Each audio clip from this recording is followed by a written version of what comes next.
نحمده ونصلي على رسوله الكريم اما بعد فاعوذ بالله من الشیطان الرجیم بسم اللہ الرحمن الرحیم 8 جمادی الاخری 1444 ہجری 1 جنوری 2023 جامعہ ربانیہ ناظم آباد کراچی میں درس قرآن کے حوالے سے ہم اور آپ جمع ہیں۔ بسم اللہ الرحمن الرحیم کی تفسیر کے حوالے سے آج 15واں درس دیا جا رہا ہے۔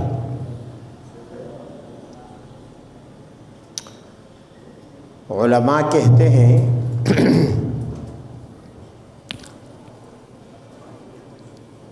کہ ہر سورت کے شروع میں اللہ تعالیٰ نے بسم اللہ جو ذکر کی ہے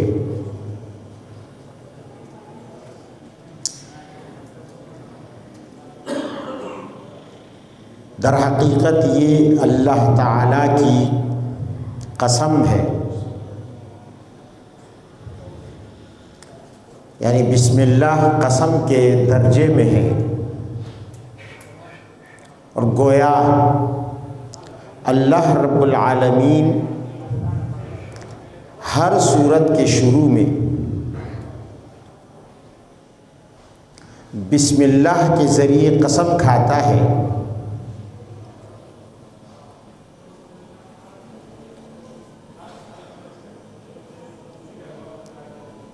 کہ ان الذی وضعت لکم یا عبادی فی ہذہ السورۃ حق،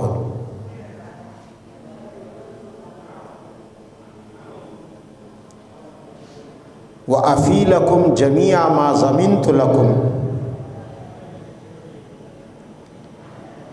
فِي هَذِهِ السُّورَةِ مِنْ وَعْدِي وَلُطْفِي وَبِرِّي۔ گویا اللہ تعالیٰ کہہ رہا ہے کہ اے میرے بندو،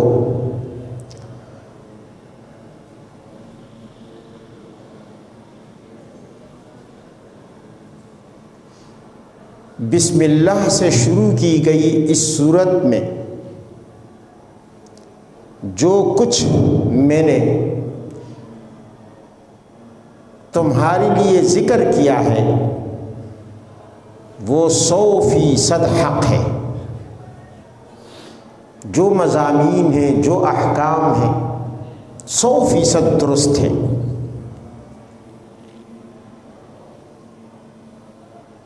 ذرہ بھر ان میں غلطی یا بطلان نہیں ہے، اور اس صورت مبارکہ میں جن جن چیزوں کی، چاہے وہ میرا وعدہ ہو کسی اجر کا، کسی ثواب کا، یا میرا لطف اور میری مہربانی ہو، یا میرا احسان ہو، جو بھی وعدہ میں نے کیا تم سے، اور میں اس کی ضمانت میں نے لی ہے اور میں اسے ضرور پورا کروں گا۔ یعنی بسم اللہ کے اندر رحمان اور رحیم کی صفت لا کر اللہ کی طرف سے گویا گارنٹی دی گئی کہ اس صورت مبارکہ کے اندر جتنی بھی رحمت کے وعدے ہیں، جتنے بھی کرم کے وعدے ہیں، یہ ان سب کا پورا کرنا میں نے اپنے اوپر لازم کر لیا ہے۔ گویا بسم اللہ پروانہ ضمان ہے، گارنٹی کا، جیسے ہر چیز کے لیے گارنٹی کا ایک کارڈ ہوتا ہے، تو ہر صورت سے پہلے اللہ گارنٹی دیتا ہے۔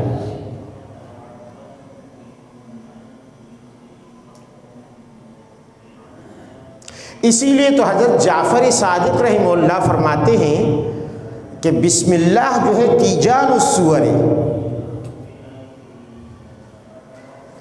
یہ سورتوں کا تاج ہے، تاج۔ ہر سورت کو اللہ نے بسم اللہ کا تاج پہنایا ہے، جیسے بادشاہ کے سر پر تاج ہوتا ہے،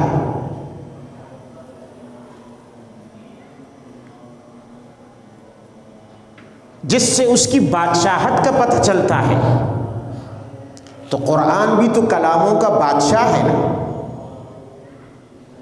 کلام الملوک ملوک الکلام، بادشاہوں کا کلام اور ان کی گفتگو، ان کی باتیں،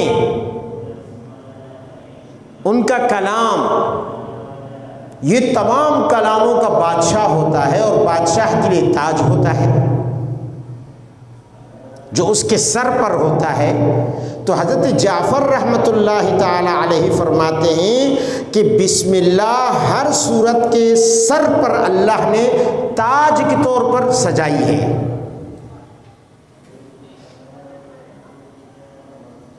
تیجان السور، اور اہل علم فرماتے ہیں، علماء فرماتے ہیں کہ بسم اللہ الرحمن الرحیم کا یہ مختصر جملہ یہ پوری شریعت کا نچوڑ ہے اور پوری شریعت کا خلاصہ ہے۔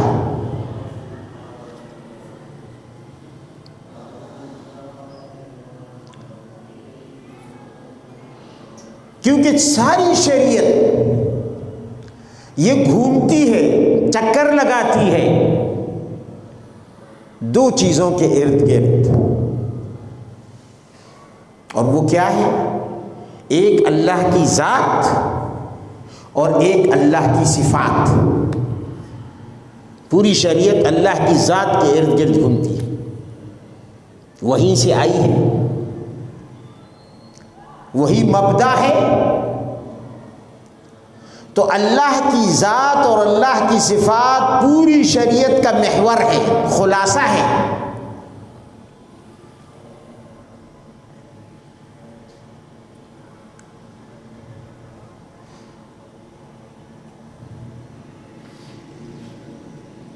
اور جب یہ پوری شریعت کا خلاصہ ہو گئے تو بسم اللہ میں یہی دو چیزیں تو ہیں، ایک اللہ کی ذات، اللہ کا نام بسم اللہ، اور ایک اللہ کی صفات رحمان اور رحیم۔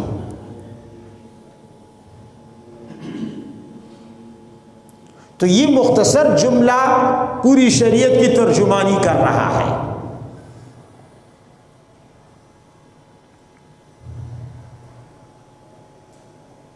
ہمارا ہر عمل، ہمارا ہر عقیدہ وحی کی تائید کے بغیر ہیچ ہے۔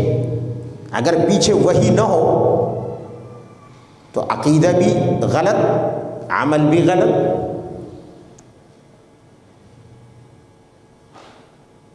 اسی لیے تو امام بخاری رحمہ اللہ نے شروع کتاب میں اپنی صحیح بخاری کا آغاز وحی سے کیا، اشارہ کیا کہ پوری شریعت کے پیچھے وحی ہے، اور وحی کہاں سے آتی ہے؟ اللہ کی طرف سے۔ تو اللہ کی معرفت ضروری ہے، بنیاد وہ اللہ کی ذات ہے تو اس کی ذات اور صفات پہچاننا ضروری ہے۔ اللہ کی ذات کو نہیں پہچانیں گے، اللہ کی صفات کو نہیں پہچانیں گے تو نماز کیسے پڑھیں گے؟ کس کے لیے پڑھنی ہے بھائی؟ اور نماز میں کیا کیا باتیں ہیں جن کا اقرار کرنا ضروری ہے اللہ کے حوالے سے؟ اسی طرح ہر عبادت، ہر حکم۔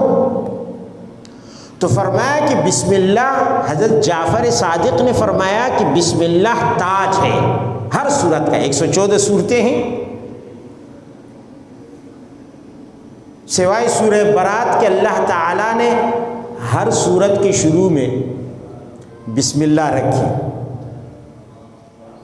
سورہ برات کے شروع میں کیوں نہیں رکھی وہ میں بتاؤں گا آپ کو۔ تو ہر سورت کے سر پر، عنوان پر اللہ نے تاج رکھا۔ یہی تو وجہ ہے کہ ایک بزرگ جب دنیا سے رخصت ہونے لگے، ان کا انتقال ہونے لگا، مفسرین نے لکھا ہے، تو انہوں نے بسم اللہ الرحمن الرحیم لکھ دی، اور پھر وصیت کی کہ یہ میرے ساتھ قبر میں دفن کر دینا۔ تو کسی نے پوچھا کہ حضرت ایسا کیوں کیا آپ نے؟ فرمایا اللہ نے بسم اللہ کو اپنی کتاب کی ہر سورت کا عنوان رکھا ہے،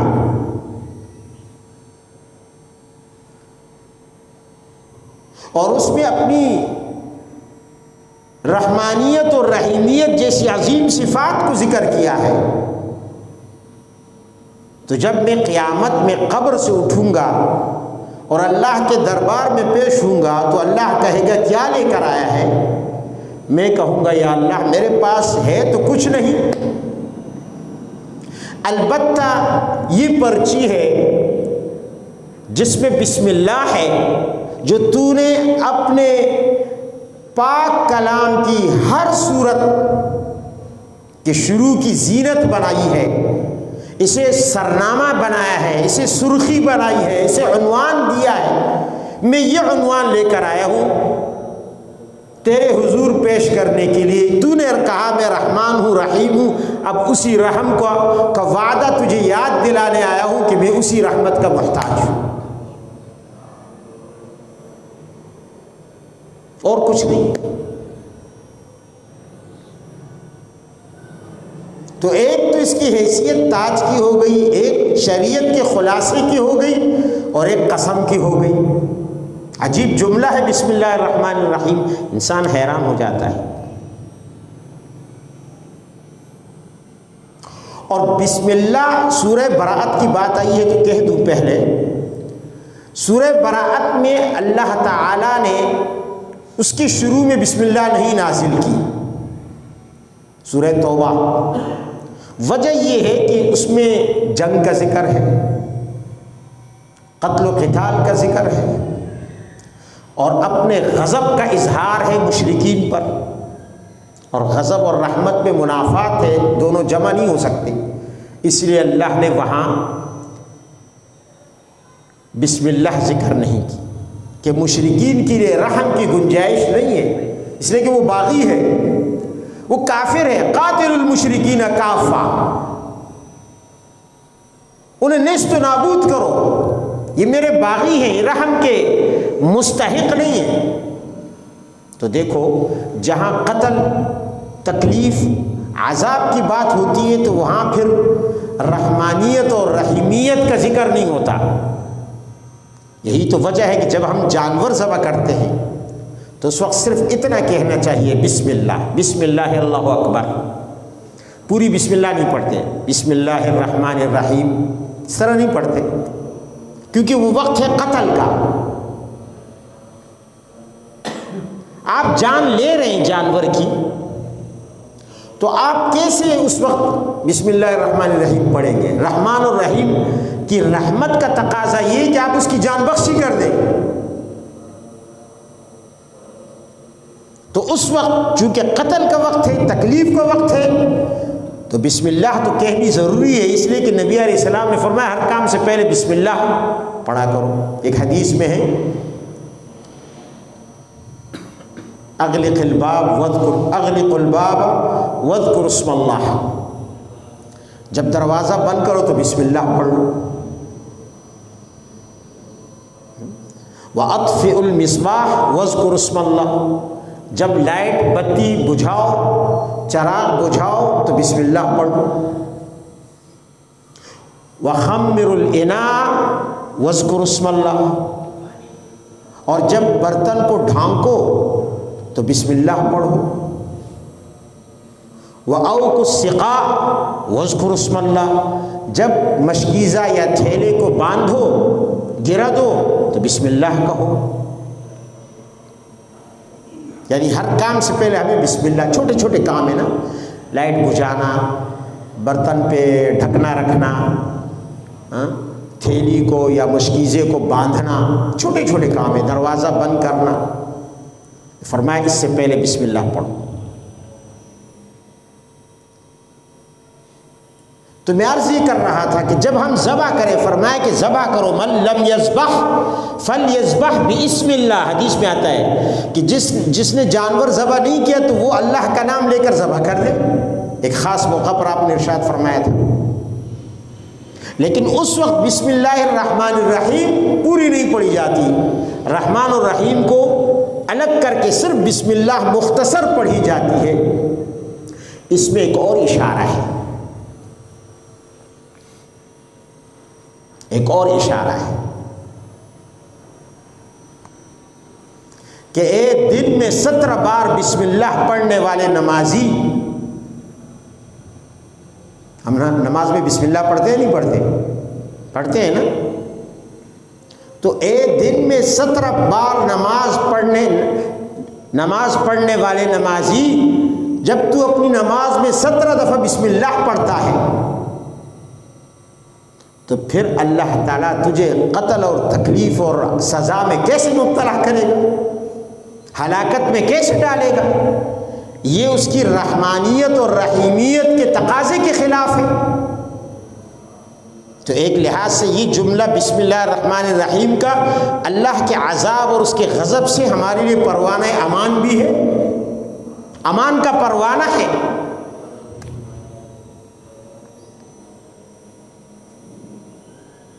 اسی لیے تو نبی علیہ الصلوۃ والسلام نے فرمایا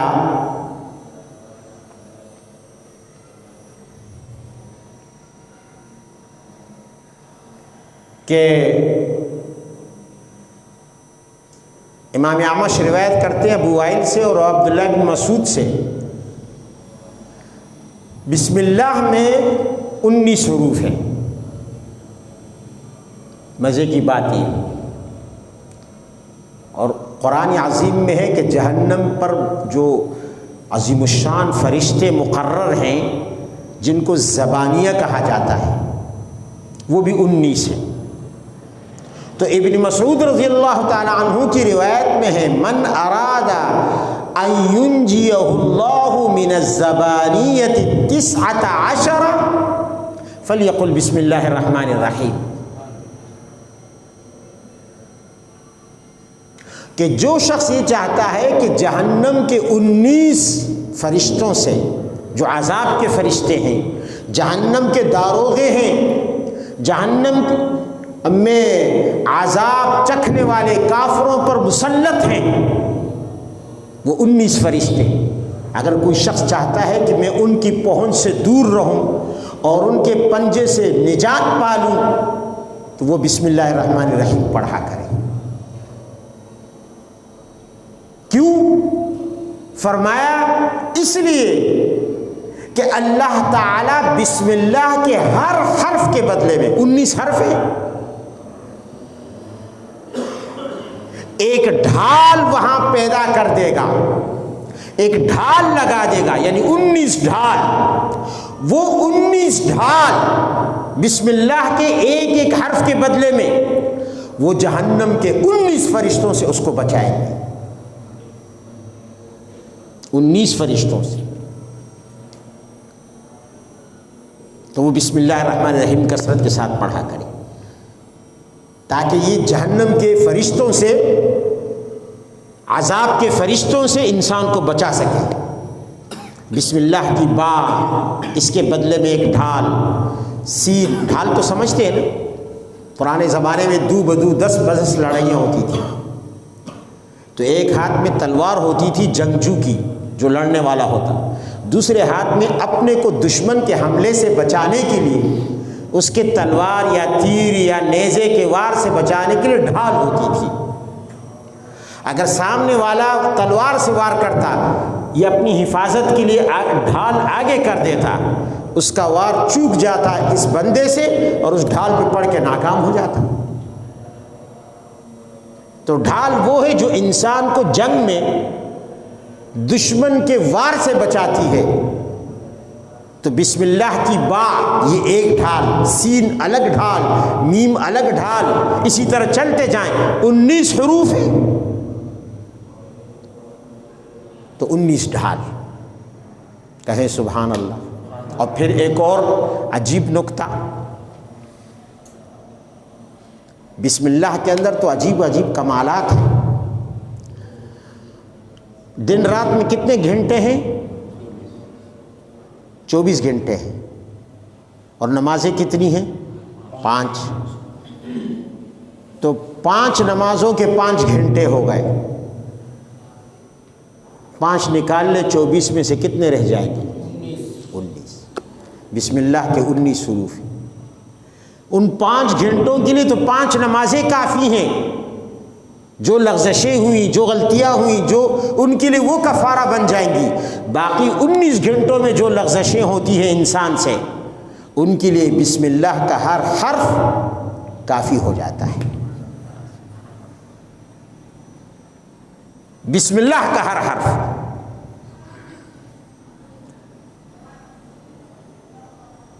یہ کمال ہے، اللہ نے بسم اللہ کے 19 حروف رکھے۔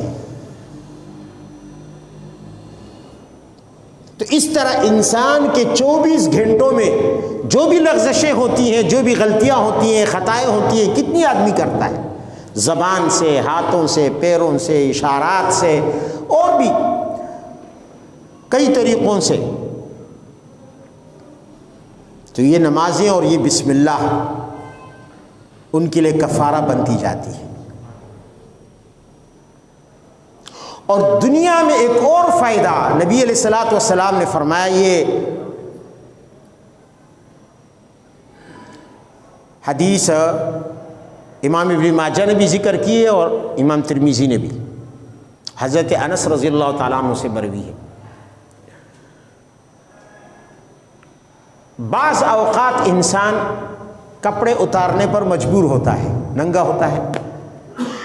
مثلا انسان غسل خانے جا رہا ہے نہانے کے لیے یا اپنی قضاء حاجت کے لیے، تو کپڑے اتارتا ہے۔ ایسے وقت میں ایسی جگہوں پر شیاطین ہوتے ہیں، جنات ہوتے ہیں۔ جیسے انسان اپنا ستر انسانوں سے چھپاتا ہے اس لیے کہ کوئی دیکھ نہ لے، تو یہ جنات اور یہ شیاطین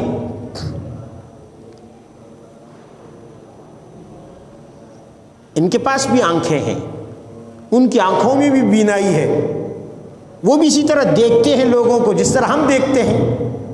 ہمیں تو وہ نظر نہیں آتے، ہماری آنکھوں پہ اللہ نے پردہ ڈال دیا، لیکن انہیں ہم نظر آتے ہیں۔ جیسے ہمارا چہرہ نظر آتا ہے، تو جب ہم برینا ہو جاتے ہیں پورا جسم نظر آتا ہے۔ تو حضرت انس رضی اللہ تعالیٰ عنہ فرماتے ہیں کہ نبی علیہ الصلوۃ والسلام نے فرمایا، جو بسم اللہ پڑھ کر کپڑے اتارتا ہے، یعنی بیت الخلاء جاتا ہے، ضرورت سے وہاں جانے سے پہلے بسم اللہ اعوذ باللہ من الخبث والخبائث یہ دعا پڑھ کے جاتا ہے، بسم اللہ اس کے ساتھ پڑھ لے، تو وہ تمام جنات اور تمام شیاطین اندھے ہو جاتے ہیں، اللہ انہیں اندھا کر دیتا ہے، اور بسم اللہ بیچ میں پردہ بن جاتی ہے، وہ انسان کی شرمگاہ کو نہیں دیکھ سکتے، انسان محفوظ ہو جاتا ہے ان کے نظروں سے۔ اور اگر یہ نہ ہو، یہ دعا پڑھے بغیر اگر انسان جائے تو پھر وہ جو شیاطین ہوتے ہیں وہ انسان کے مخصوص اعضاء کے ساتھ کھیلتے ہیں، پھر صرف دیکھتے نہیں ہیں، کھیلتے بھی ہیں۔ تو اللہ کے نبی نے فرمایا کہ یہ انسان کے لیے اس وقت یہ پردہ اور آڑ بن جاتی ہے۔ آپ اندازہ لگائیں، قیامت میں ان فرشتوں کے لیے آڑ بن گئی، جہنم کے زبانیہ فرشتوں کے لیے، جنہیں زبانیہ کہا جاتا ہے، سنتع الزبانیہ، اور دنیا میں ان شیاطین اور جنات کے لیے آڑ بن جاتی ہے۔ یعنی یہ بسم اللہ ہمیں دنیا میں بھی حفاظت دے رہی ہے غیر مرئی مخلوق سے، اور ہمیں آخرت میں بھی حفاظت دے رہی ہے غیر مرئی مخلوق سے۔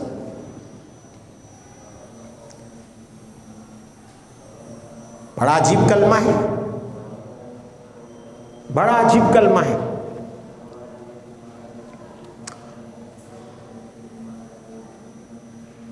حضرت سعید بن سکینہ سے مروی ہے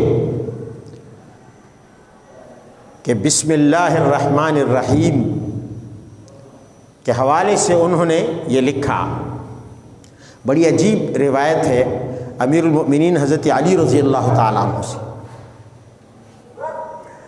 ابن سکینہ فرماتے ہیں کہ حضرت علی رضی اللہ تعالیٰ عنہ نے ایک مرتبہ ایک شخص کو دیکھا،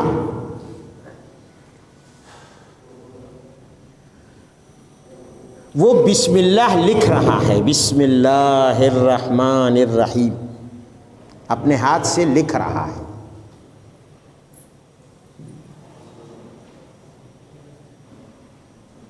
حضرت علی کی نظر پڑی کہ یہ بسم اللہ لکھ رہا ہے،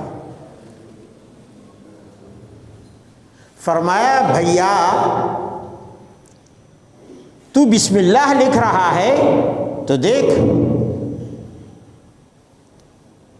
جودھا، ایسے ویسے مت لکھ، بلکہ خوبصورت انداز میں لکھ، خوبصورت انداز میں اچھا کر کے خوبصورت کر کے بسم اللہ الرحمن الرحیم کو لکھ، خوشخطی کے ساتھ لکھ۔ پھر حضرت علی نے اس کی وجہ بتائی، فرمایا کہ ایک شخص نے بسم اللہ کو بڑی عمدگی کے ساتھ لکھا، غفر لہ، تو اللہ تعالیٰ نے اسے بخش دیا، اللہ نے اسے معاف کر دیا۔ اتنی سی چھوٹے عمل پر، یعنی بسم اللہ الرحمن الرحیم لکھنے میں کتنا وقت صرف ہوگا، لیکن اس نے بڑے اہتمام کے ساتھ، عمدگی کے ساتھ، اچھائی کے ساتھ اس عظیم کلمے کو لکھا، تو اللہ تعالیٰ نے اس کی اس محنت کی وجہ سے اور اس تھوڑے سے عمل کی وجہ سے اس کے گناہوں کو معاف کر دیا۔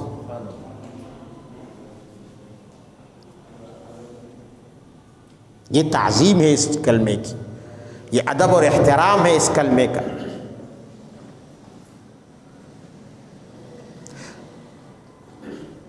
لیکن دوسری طرف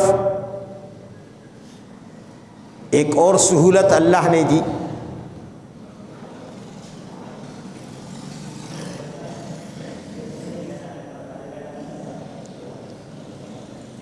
حضرت عمرہ رحمہ اللہ ایک بڑی بزرگ ہستی گزری ہیں، ان سے کسی نے پوچھا کیا وجہ ہے، کیا وجہ ہے کہ ناپاکی کی حالت میں مرد ناپاک ہو یا عورت ناپاک ہو قرآن نہیں پڑھ سکتی؟ جب انسان ناپاک ہوتا ہے تو قرآن بے وضو ہونے کی حالت میں تو آپ پڑھ سکتے ہیں، لیکن جب ناپاک ہو تو ناپاکی کی حالت میں نہ مرد قرآن پڑھ سکتا ہے اور نہ خاتون پڑھ سکتی ہے۔ تو ان سے پوچھا گیا کہ کیا وجہ ہے کہ قرآن تو ناپاکی کی حالت میں نہیں پڑھ سکتے لیکن بسم اللہ پڑھنے کی اجازت ہے، بسم اللہ پڑھنے کی اجازت ہے، اس کی کیا وجہ ہے؟ حالانکہ اگر دیکھا جائے تو بسم اللہ بھی قرآن کی ایک آیت ہے، یا سورہ فاتحہ کا حصہ ہے، یا ہر سورت کا حصہ ہے، یا سورہ نمل کا حصہ ہے، بہرحال علماء کے اس میں اقوال ہیں، یہ ایک الگ موضوع ہے اور ایک طویل موضوع ہے الگ کہ یہ مسئلہ اس میں علماء نے بڑی تحقیقات کی ہیں۔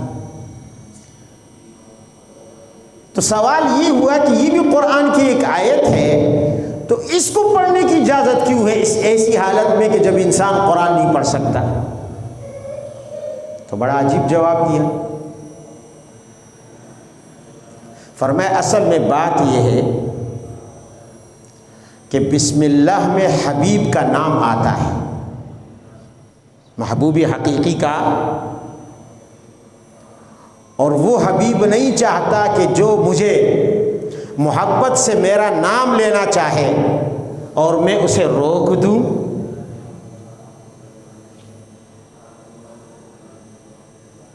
وہ اپنے دوست بندوں کو ان پر پابندی نہیں لگانا چاہتا کہ وہ کسی بھی حالت میں میرے نام لینے سے محروم رہے، تو ناپاکی کی حالت میں بھی اپنا نام لینے کی اجازت دے دی۔ حبیب جو ہوا اور بسم اللہ پڑھنے والے اس کے محبوب جو ہوئے، تو حبیب حبیب کو محروم نہیں کرتا. بڑا پیارا جواب دیا، بڑا عجیب جواب دیا. بسم اللہ الرحمن الرحیم.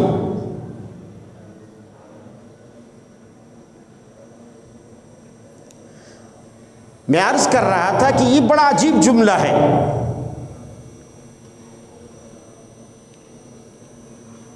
رحمان اور رحیم دو رحمت کی صفتیں ذکر کی ہے. حالانکہ ایک دفعہ بھی اللہ اپنے رحمت والی صفت ذکر کر دیتا تو انسانوں کے لیے کافی تھی. دو دفعہ صفت رحمت کیوں ذکر کی؟ تاکہ احسان بالائے احسان، کرم بالائے کرم، انعام بالائے انعام ہو.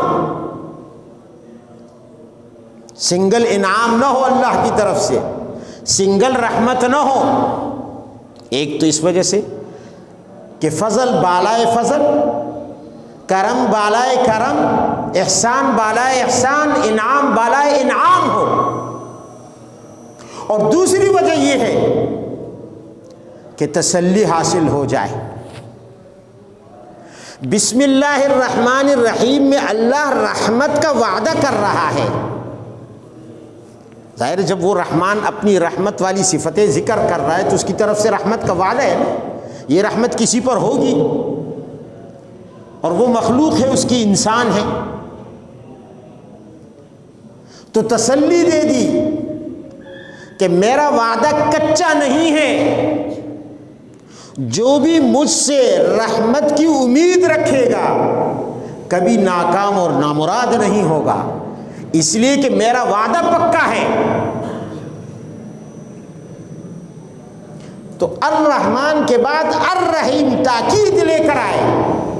اس تاکید سے جہاں انعام بالائے انعام ثابت ہوا، وہاں وعدے کی پختگی بھی ثابت ہو گئی کہ میرا وعدہ پکا ہے، لا یخلف المیعاد، کبھی وعدے کی خلاف ورزی نہیں ہوگی. رحمت یقینی ہے، تم امید رکھ سکتے ہو، یقینی طور پر رکھ سکتے ہو. بڑا عجیب جملہ ہے. اور الرحمن اور الرحیم پر تو میں پہلے بھی گفتگو کر چکا ہوں، ذرا مزید کچھ باتیں بتا رہا ہوں. الرحیم، اس رحمت کا تعلق، اور میں انشاءاللہ کچھ مزید گفتگو سورہ فاتحہ میں کروں گا. اس رحمت کا تعلق الرحیم والی یہ آخرت سے زیادہ تر. کامل رحمت تو جنت کی صورت میں ہوگی نا. کامل رحمت یعنی رحیمیت والی، الرحیم والی جو رحمت ہے یہ پوری آب و تاب کے ساتھ، پورے کمال کے ساتھ جنت کی صورت میں ہوگی. لیکن آخرت کے مراحل تو جنت سے پہلے بھی ہیں. جب انسان کی روح جسم سے نکل جاتی ہے تو جنت جانے تک تو ابھی بہت عرصہ ہے. قبر کی زندگی یا برزخ کی زندگی ہے یا پھر حشر کا وقت ہے، وہ بھی ایک مستقل زندگی ہے. قرآن کہتا ہے کہ حشر کا ایک دن 50,000 سال کا ہوگا. یہاں 60-70 سال کی زندگی کو ہم زندگی کہتے ہیں، تو 50,000 سال کی زندگی کیوں نہ ایک زندگی ہے، وہ بھی مستقل زندگی ہے. اور اس کے بعد پھر اگلے مراحل ہیں. تو اللہ تعالیٰ کا الرحیم ہونا، اس کا اظہار پہلا مرحلہ جو آخرت کا ہے وہ قبر ہے. تو اس کی رحمت کا ظہور قبر میں ہوتا ہے. قبر اور اس کے جو حشرات اور کیڑے مکوڑے ہیں. جب اللہ تعالیٰ کو کوئی بندہ پسند آ جائے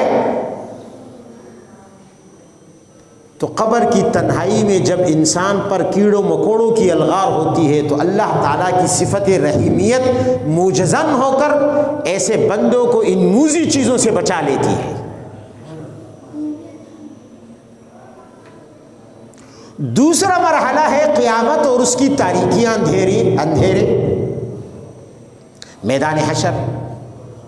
وہاں پہ اللہ تعالیٰ کی صفت رحیمیت موجزن ہوتی ہے، انسان پر سایہ فگن ہوتی ہے۔ تیسرا مرحلہ جہاں اللہ کی صفت رحیمیت انسان پر سایہ فگن ہوتی ہے، سایہ کرتی ہے، وہ وقت ہے جب انسان ترازو کے سامنے کھڑا ہو۔ ترازو تو جانتے ہیں نا، جس میں چیزیں تولی جاتی ہیں، وہاں بھی ایک اسپیشل ترازو ہوگا جس میں اعمال تولے جائیں گے۔ جب وہاں انسان کھڑا ہوگا تو اس وقت اللہ تعالیٰ کو جو بندہ پسند ہوگا اس پر اس کی صفت رحیمیت سایہ فگن ہوگی، اس کا خصوصی مظاہرہ ہوگا۔ ترازو سے فارغ ہونے کے بعد تیسرا مرحلہ ہے اعمال نامہ ملنے اور اسے پڑھنے کا۔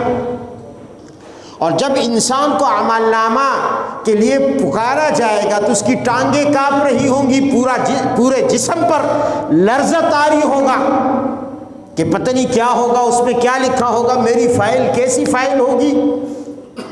ایسے بندوں پر اللہ تعالیٰ کی رحیمیت کی صفت اس وقت اس کے لیے مددگار بن کر اس کی ساتھی بن جاتی ہے تاکہ اسے گھبراہٹ اور پریشانی سے محفوظ رکھ سکے، ہر طرح کی گھبراہٹ سے۔ چوتھا مرحلہ ہے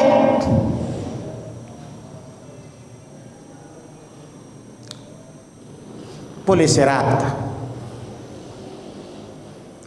اور پل صراط پر خطرناک چیزیں ہیں۔ بخاری کی حدیث ہے، لمبی حدیث ہے، اس میں نبی علیہ الصلوۃ والسلام نے پل صراط کا نقشہ کھینچا، جو جہنم کے اوپر پل ہے، ایسے بڑے بڑے کنڈے لگے ہوئے ہیں، کلوب حدیث میں آتا ہے، اور کانٹے لگے ہوئے ہیں دونوں طرف۔ ہے تو وہ باریک پل اور اس پر بڑے بڑے آنکڑے اور کنڈے لگے ہیں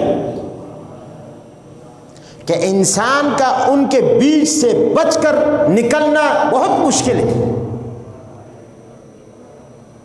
جب ایسے نوکیلے کنڈے لگے ہوں، سریے لگے ہوں، آنکڑے لگے ہوں تو انسان کیسے گزرے گا؟ وہ تو سارا چھل جائے گا، پورا بدن اس کا ٹکڑے ٹکڑے ہو جائے گا۔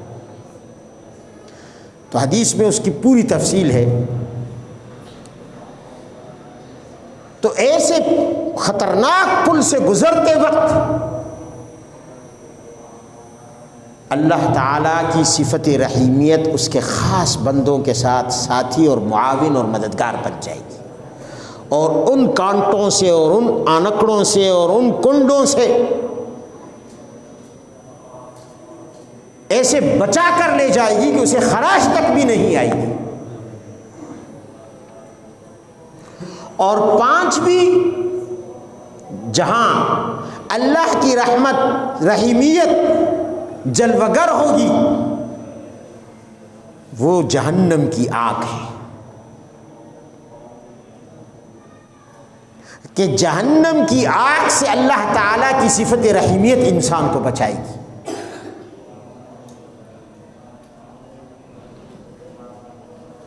اور پھر جب جنت پہنچے گا تو وہ چھٹا مرحلہ ہے صفت رحیمیت کا، وہاں تو رحیمیت اپنے جوبن پر آ جائے گی، اپنے جوبن پر، عروج پر،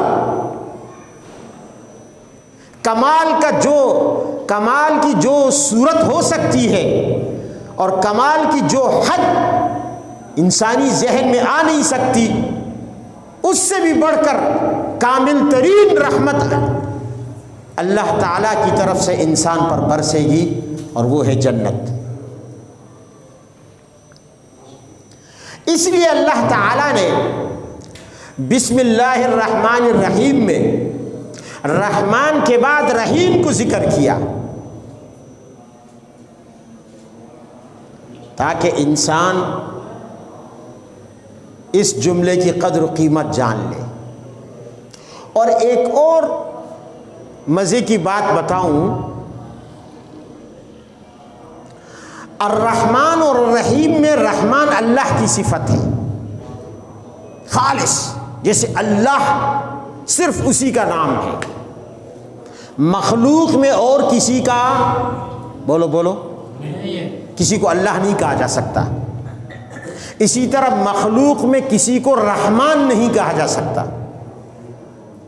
یہ جو ہمارے سرحد میں ایک شاعر مشہور ہے رحمان بابا، یہ نہیں کہنا چاہیے کسی کا نام رحمان ہو، رحمان صاحب، رحمان بھائی، ہمارے یہاں ایک ڈکیت کے نام سے مشہور تھے رحمان ڈکیت، یہ غلط ہے، رحمان غیر اللہ ہو ہی نہیں سکتا۔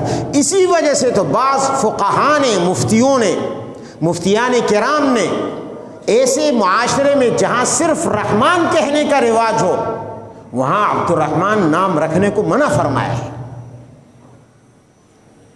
کہ عبد الرحمن نام نہ رکھا جائے،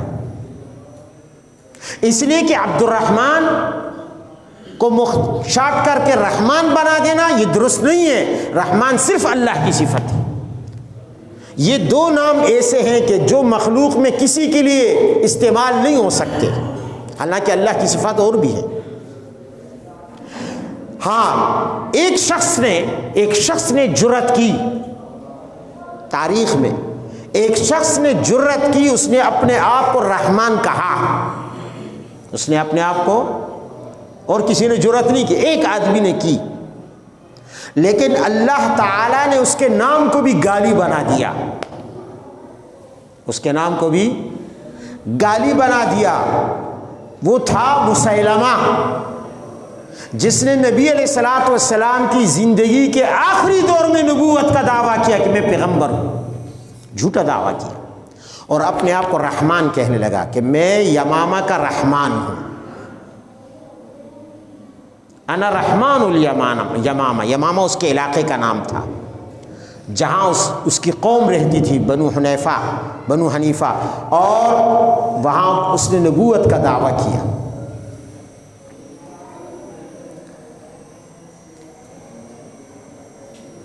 تو وہ اپنے آپ کو رحمان کہتا تھا۔ آج اسے رحمان کے نام سے کوئی نہیں جانتا، جو بھی جانتا ہے مسیلمہ کذاب کے نام سے۔ اللہ نے کذاب کو اس کی پہچان بنا دیا، یہ دنیا میں اللہ نے اس کو ذلیل کیا کہ وہ رحمان کہتا تھا، حالانکہ ہر کافر کذاب ہے، ہر کافر کذاب کا معنی سب سے بڑا جھوٹا، ہر مشرک کذاب ہے، ہر کافر کذاب ہے، لیکن کسی کے نام کے ساتھ دم کی طرح چپک نہیں گیا۔ صرف مسیلمہ تاریخ کا وہ واحد شخص ہے جس کے نام کے ساتھ کذاب چپک گیا ہے، اور قیامت تک کوئی اسے نہیں ہٹا سکتا۔ جو اپنے آپ کو رحمان کہتا تھا، اللہ نے ہر زبان پر اسے کذاب کہلوا دیا۔ تو میں عرض کر رہا تھا کہ رحمان اللہ کے سوا کسی کو نہیں بولا جا سکتا۔ ہاں، رحیم کی صفت اللہ کے علاوہ مخلوق کے لیے بھی استعمال ہوئی ہے، اللہ کی صفت بھی ہے، لیکن اللہ کے جیسے غفور الرحیم، اللہ غفور الرحیم ہے، لیکن غیر اللہ کے لیے، مخلوق کے لیے بھی استعمال ہوئی ہے، جیسے نبی علیہ الصلوۃ والسلام کے لیے قرآن میں استعمال ہو گئی کہ علیکم بالمؤمنین رؤوف الرحیم، کہ نبی علیہ السلام رحیم ہے۔ تو یہاں پہ ایک دور کی توجیہ سمجھ لیں، دور کی توجیہ سمجھ لیں کہ رحیم سے مراد بسم اللہ الرحمن الرحیم میں جو رحیم ہے اس سے مراد نبی علیہ السلام ہے، اس سے مراد نبی علیہ السلام ہے۔ اور اللہ تعالی اس عظیم الشان جملے میں اپنے نام کے ساتھ نبی علیہ الصلوۃ والسلام کے نام کو لے کر آئے۔ نقطہ کیا ہے؟ وجہ کیا ہے؟ دیکھو نبی علیہ الصلوۃ والسلام کو رحمت کہا گیا اور رحیم بھی کہا گیا قرآن میں، وما ارسلناک الا رحمتا للعالمین، آپ رحمت للعالمین ہیں، یعنی مجسم رحمت ہے، حالانکہ رحمت انسان نہیں ہوتا، رحمت کی جاتی ہے، جیسے ہم کہتے ہیں اللہ تعالیٰ کی رحمت ہے، تو اللہ رحمت کرنے والا ہے، نبی علیہ السلام بھی رحمت کرنے والے ہیں، رحم کرنے والے ہیں، اور رحیم کا معنی ہے رحم کرنے والا، رحمت کرنے والا، تو نبی علیہ السلام کو مبالغتاً رحمت کہا گیا، مبالغے کے طور پر کہ مجسم رحمت ہے۔ پھر بسم اللہ میں الرحمن اللہ کی صفت ہے جو اللہ کے علاوہ کسی کے لیے نہیں بولی جا سکتی،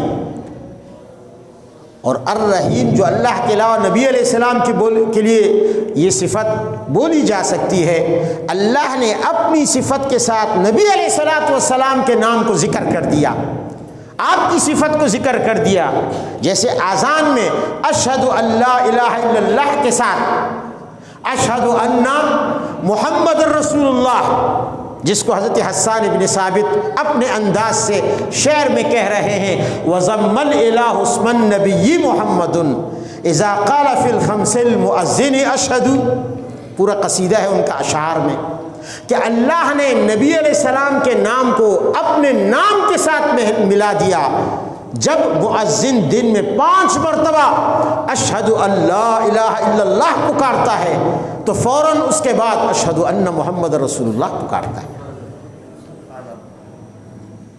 تو یہاں اشارہ کیا کہ دیکھو بسم اللہ الرحمن اللہ کا ذکر، الرحیم معنی یہ ہے بالرحیم، الرحیم کا معنی بالرحیم، یعنی تم نبی علیہ الصلوۃ والسلام کی ذات کے ذریعے اللہ کی رحمت تک پہنچے، اللہ نے نبی علیہ الصلوۃ والسلام کی ذات کے ذریعے تمہیں اپنی رحمت کا مستحق بنایا، اہل بنایا، قابل بنایا، کیسے کہ تم نے نبی علیہ السلام کی اتباع کی، نبی علیہ الصلوۃ والسلام کی لائی ہوئی شریعت کو مانا، تو تم اس رحمان ذات کے رحم اور مہربانی اور رحمت کے مستحق ہو گئے۔